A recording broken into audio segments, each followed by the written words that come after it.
նիստի դռնփակության պատճառների ու դռնփակ նիստի ընթացքում քննարկված հանգամանքների մասին բան չեմ կարող ասել, միայն կարող եմ ասել, որ հետաձգվեց, որտեղ մեղադրյալներից մեկը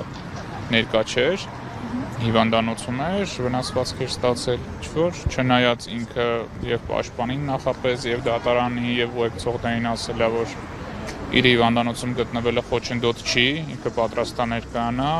այդքան վատ չի զգում իրան, որ նիստի չգա, բայց իրան պարզապես չեն ուղեկցել դատարան եւ այդ հանգամանքով պայմանավորված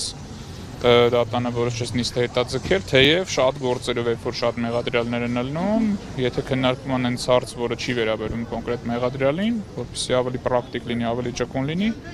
շատ դատավորներ եւ շատ դատախազներ ամենակարևորը չեն առարկում, որ այդ պայմաններում այլ հարցեր քննարկվեն։ Հիմա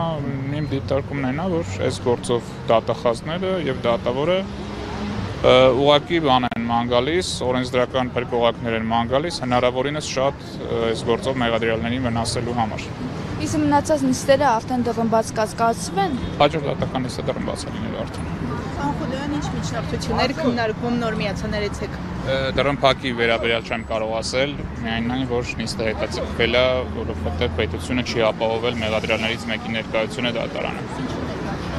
Ներողություն։ Ինչու ներկա չի։ Հիվանդանոցում էր, բայց ուզեցել էր ներկայանալ, բայց իրան չէին ուղեկցել։ Իսկ առողջական վիճակի մասին ինչ կասեք, տեղյակ եք։ Առողջական վիճակը բավարար էր, չգիտեմ ինչ խնդիր է, կարծեմ վնասվածք էր ստացել։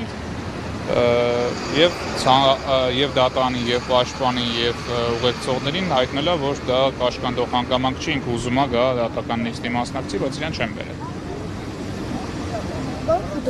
Երեք ձերբակալվածների մասով դուք քննչական կոմիտեում եք եւ ինչ կատարվեցիք։ Քննչական կոմիտեում ես շնորհակալ մասնակցել երեք, զուտ հետևել եմ գործընկերներիս աշխատանքին։ Եվ ինչպես է գնահատեք այդ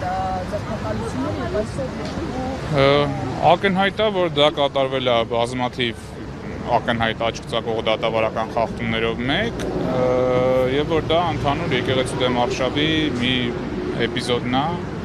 եւ բացարձակ այդտեղ այս դատավարական նպատակներ չեմ տեսնում, տեսնում եմ, որ բոլորը լծված են